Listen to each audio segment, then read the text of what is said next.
We have two new webcomic chapters to talk about today. The machines have gone on a complete rampage, and it's up to Genos, Child Emperor, Puri Prisoner, Zombie Man, and more to fight them off. But more interestingly, we're getting closer and closer to the Mad Cyborg reveal as Child Emperor confronts Beaufoy and gives three theories as to what exactly his major plans are.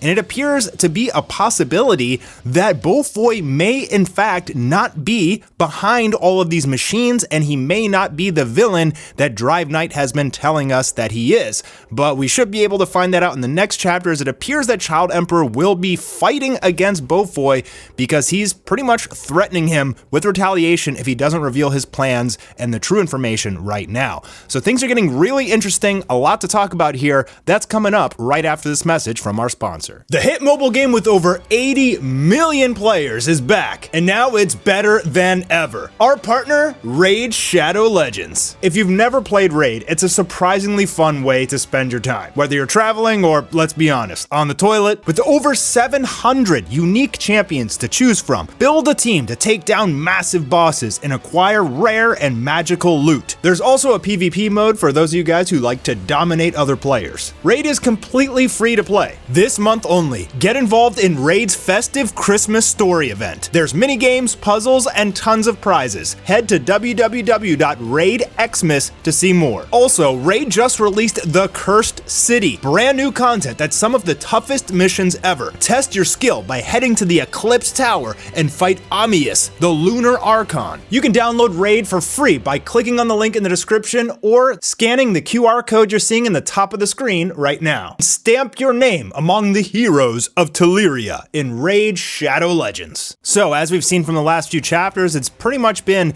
this giant wars going on. There's a huge combination of robots, machine gods, and giant monsters that they're like dragon level monsters that are all invading, but the S-Class heroes and the Neo heroes are coming through and pretty much just eradicating all of them. Now, Puri Prisoner's up, and he shows off some of his new abilities as he takes on all of these robots. He's doing pretty well, and quite a little while ago, he did get some upgrades. Like, he got this bristle armor where he like grows hair on his chest, and he even says in this chapter like it gives him some sort of resistance to slashing techniques. So you'll see that in these chapters, a lot of the heroes have upgraded a lot, and Sonic has upgraded as well. He's in the next chapter also in this video, and Child Emperor appears to have upgraded as well. He's even like taking drugs at this point to go super powered. We'll get into that in a little bit. But now Puri Prisoner is going to have to go up against a machine god, and this is a recurring theme. We're seeing these kind of like weaker robots get decimated by just about everyone,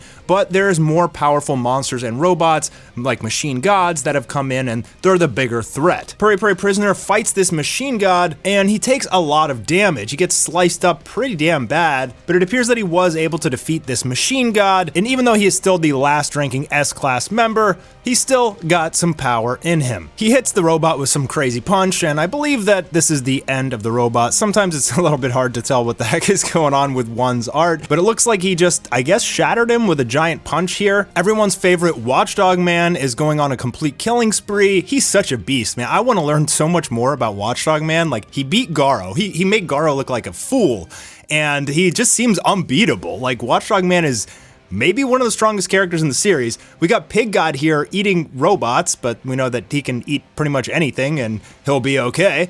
We even have Bang come in. Even though he's supposed to be retired, he's walking through taking people out. And we have Zombie Man taking on another machine god Eguro. And it appears that Zombie Man's trying to get some information. Something I like about his character a lot, he kind of like allows his opponent to think that they're winning by, completely wrecking his body. And look at Zombie Man, he's just like chunks at this point, and usually the villain will spill the beans at that point, and that's when Zombie Man will repair himself and win the fight. And what this machine god spills the beans on, he tells us that all of this battle is basically just to collect data. Basically, all of the robots are fodder because they are collecting, I guess, battle data and information on all of the fighters, preparing to create new super robots. So this first wave of robots are, I guess, the weakest ones, and even more powerful beings, robots or whatever. Something is coming soon. Now, interestingly, we also get Dr. Genus. He talks talks about the upgrade that Zombie Man got. We still don't really know what it is, but it has something to do with evolution, obviously. And Dr. Genus is saying that even though it was too early to deploy the unit, you didn't listen. If symptoms from the field test occur again, you could become a disaster yourself. And if that happens, I won't hesitate to detonate the bomb buried in your skull. Now, would that kill him? Would blowing up a bomb in his head kill him?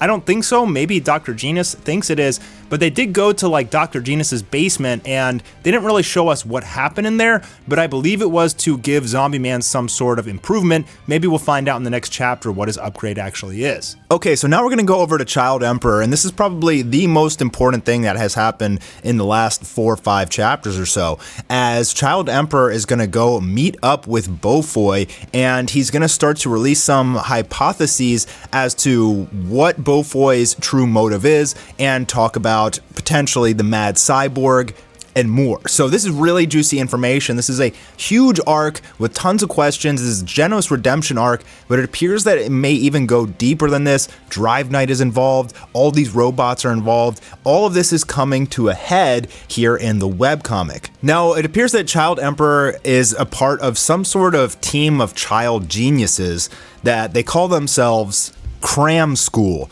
I'm not sure exactly the relevance to this, but apparently all these child geniuses, including Child Emperor, they played this game called Arc and Arc, and all the Cram School, these group of child geniuses, basically like rule the world in this Cram School, and they test various political agendas and to see what works and how they can apply it to the real world. They want to get involved in Child Emperor's hero activities, and he tells them, don't, this is dangerous, get out of here, I just want you guys to evacuate. So perhaps they'll come in and maybe rescue him if he does battle Beaufoy or the Mad Cyborg. Perhaps this could be some little like superhero army of child geniuses like Child Emperor. I could see the Cram School coming perhaps to his rescue. Child Emperor is telling them like, you guys need to escape, this is very real, like people, you guys could die, but it appears that they want to get involved. And the last image we get here of this chapter before we jump to the next one is Genos, who is just going on a complete rampage. I believe he's in his final form now since Dr. Cassano is dead, and he seems just like crazy strong. We haven't really seen Genos face any threat yet, but we know that he's headed for the Mad Cyborg. Now, he has been destroying these facilities. He said there's only 2 more of Metal Knight's or Beaufoy's laboratories left, and I believe he's going to meet up with Beaufoy and Child Emperor in the next chapter. We're going to go over to Sonic in the beginning of this chapter, and we see that Sonic has actually gotten quite a few upgrades himself, and we're actually kind of following this right now in the One Punch Man manga, as Flashy Flash and Sonic are fighting against these ninjas, and they're just so much stronger than all the other ninjas because they've both encountered Saitama. And what we've learned is that once you encounter Saitama, you as a hero or whatever, your power level goes up dramatically because you understand how powerful Saitama is. You can't relax anymore. You know you have to improve. And here in this chapter, we see some new techniques out of Sonic, but we also see that he was able to upgrade his 10 Shadow Funeral to 13 Shadow Funeral. And here he's going to take on a machine god, Shumpo. And so yes, lots of these machine gods, disaster level dragons, incredibly powerful. These guys have been slowly introduced throughout the series, and as we can tell, it keeps picking up more and more as the series progresses, especially with these armies of robots. It appears that every group of robots has at least one machine god with it, and there's also some like giant monster close by as well. Now Sonic, he uses the Demon Blade Rust Bucket, which he got from Empty Void, the founding ninja. He says, when drawn, the blood trembles. Maybe it's a good thing you aren't a living being, because if I let this thing start sucking blood right now, I'd be the one refusing to stop. So we've seen some of these special swords in the series. We just saw the Sunblade that Atomic Samurai was given in the One Punch Man manga. It is incredibly cool and powerful. It like drains his life force, but it like can eat enemies. It's really cool. So this Rust Bucket, this is one of the founding ninja swords, and I believe that Flashy Flash got the other founding ninja sword because we know his main blade, the insta-kill, was broken, and now we're going to get to see what these swords are actually capable of. Another massive upgrade here for Sonic, finally getting like a real weapon, and I in my opinion, that has probably skyrocketed his power and in terms of where he would rank against an S rank hero. Perhaps he's up to rank 9 or something like that of an S rank hero. And he battles this machine god, and this is a disaster level dragon being the second highest out of all of them, and Sonic just owns this guy.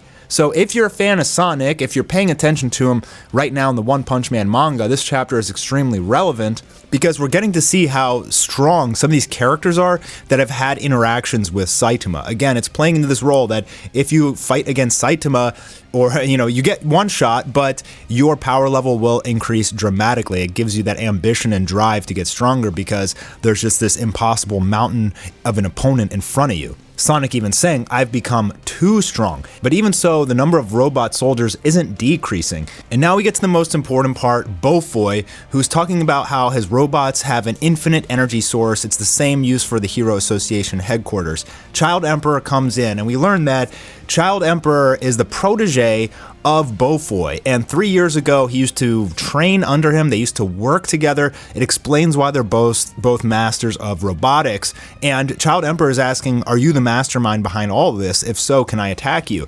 No, Beaufoy basically just calls him dumb and weak, and I'm not really sure why he's antagonizing him, but Child Emperor is going to drop some major bombs of information here for us. First of all, they used to work together to develop the idea of an autonomous robot defense system, but they kind of came to the realization that nobody should have that level of power. But it appears that they have both done this.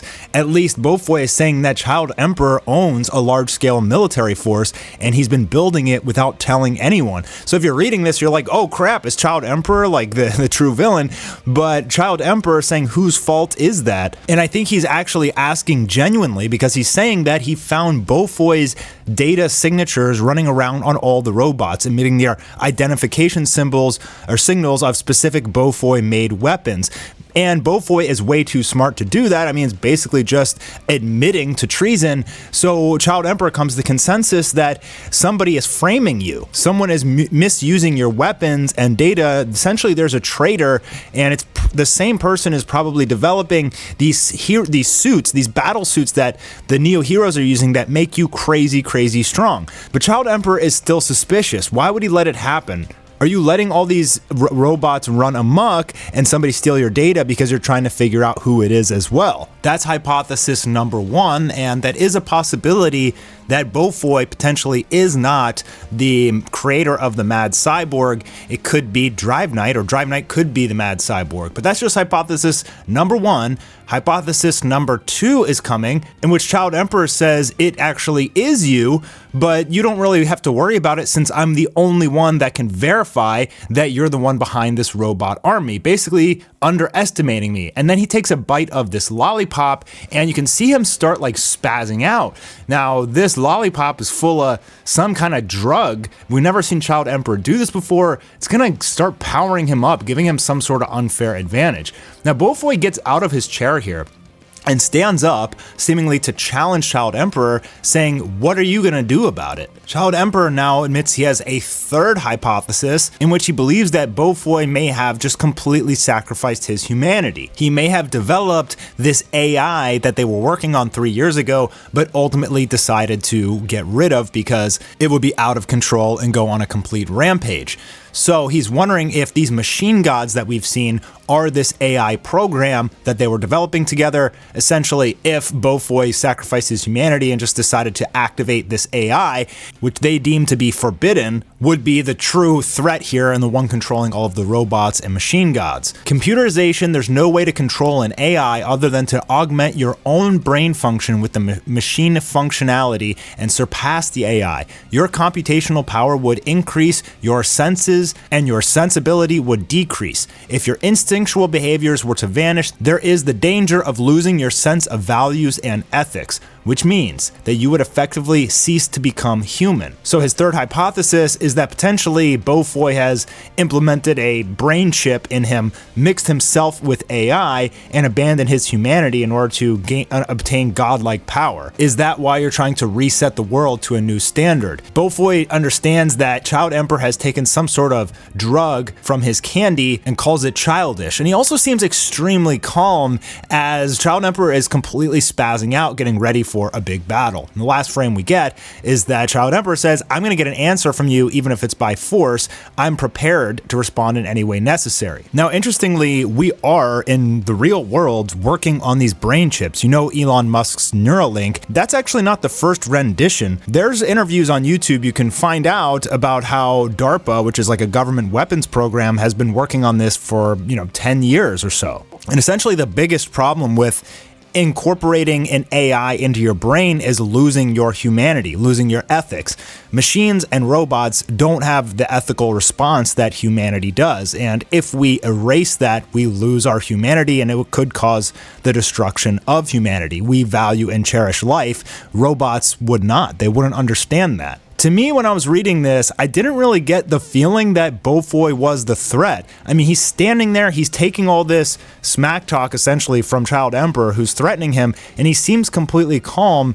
In my opinion, it means he's going to release some bomb of information in the next chapter that is going to throw us for a complete twist. Perhaps Drive Knight is this renegade AI. Drive Knight could actually be behind of all of this. We know he's a very shady character and he's leading Genos to go take on Beaufoy, and so Genos is probably going to arrive in the next chapter as well, I think with the intention of destroying Beaufoy, but Beaufoy will tell us who the real threat is. Very interesting stuff. I want to know what you guys think in the comments down below. Who do you think the true enemy is? Drive Knight, Beaufoy, or some other enemy that we're just not even thinking of or hasn't been spoken of? Is it just some renegade AI? Is one trying to tell us that he's worried about AI destroying humanity? I kind of get that vibe. I mean, a lot of this stuff is relevant today. So let me know what you guys think in the comments down below. Happy holidays and Merry New Year. And I will see you on the next One Punch video, which comes January 1st, I believe.